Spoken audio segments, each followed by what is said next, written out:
കോഴിക്കോട് നിന്നും ബംഗളൂരുവിലേക്ക് പോകുകയായിരുന്ന ദീർഘദൂര സ്വകാര്യ ബസ്സിൽ ജീവനക്കാർ മദ്യലഹരിയിൽ വാഹനമോടിച്ച സംഭവം സോഷ്യൽ മീഡിയയിൽ വലിയ പ്രതിഷേധത്തിനാണ് തിരികൊളുത്തിയിരിക്കുന്നത്.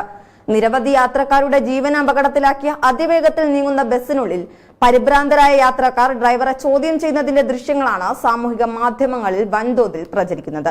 യാത്രാവേളയിൽ ഡ്രൈവറും അദ്ദേഹത്തിന് സഹായിക്കുന്ന ജീവനക്കാരനും മദ്യപിച്ചിരുന്നുവെന്നാണ് യാത്രക്കാർ ആരോപിക്കുന്നത്. ഭാരതി ബസ് ഓപ്പറേറ്റ്സിന്റെ സർവീസ് ആയിരുന്നു ഇതെന്നും വീഡിയോയിൽ പറയുന്നുണ്ട്. യാത്രക്കാർക്കിടയിൽ നിന്ന് നേരത്തെയും ഈ സർവീസ് വിമർശനങ്ങൾ ഏറ്റുവാങ്ങിയിട്ടുണ്ട്. വീഡിയോയിൽ കാണുന്നതിനനുസരിച്ച് പ്രതിഷേധം ചൂടുപിടിച്ചിട്ടും ബസ് നിർത്താൻ ഡ്രൈവർ തയ്യാറാകാതെ യാത്ര തുടരുകയായിരുന്നു. യാത്രക്കാർ നിരന്തരം ആവശ്യപ്പെട്ടിട്ടും സുരക്ഷാ ആശങ്കകൾ കാരണം യാത്രക്കാരെ ഇറക്കിവിടാനോ അടുത്ത പോലീസ് ചെക്ക് പോസ്റ്റിൽ വാഹനം നിർത്താനോ ഡ്രൈവർ കൂട്ടാക്കിയില്ല.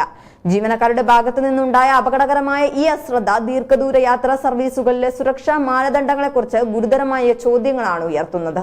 ഡ്രൈവറും സഹായ ജീവനക്കാരനും യാത്രയിലുടനീളം ലഹരിയിലായിരുന്നു. സുരക്ഷിതത്വമില്ലാത്തതിനാൽ ബസ് നിർത്താൻ യാത്രക്കാർ അപേക്ഷിക്കുന്നതായും ഈ വീഡിയോയിൽ നിന്നും വ്യക്തമാണ്. നിരവധി ജീവനുകൾക്ക് ഉത്തരവാദികളായിരിക്കെ തിരക്കേറിയ അന്തർ സംസ്ഥാന പാതയിൽ ജീവനക്കാർ ഇത്രയും അശ്രദ്ധരായി പെരുമാറിയതിനെതിരെ രൂക്ഷമായ വിമർശനങ്ങളാണ് സാമൂഹിക മാധ്യമങ്ങളിൽ നിന്നും ഉയർന്നു വരുന്നത്. ഭൂരിഭാഗം വാഹന അപകടങ്ങൾക്കും പിന്നിലെ കാരണം ഇത്തരം മദ്യപിച്ചുള്ള ഡ്രൈവിംഗ് ആണെന്നും ഓപ്പറേറ്റർക്കെതിരെ അടിയന്തര നിയമ നടപടികൾ സ്വീകരിക്കണമെന്നും ജനങ്ങൾ ആവശ്യപ്പെടുന്നു.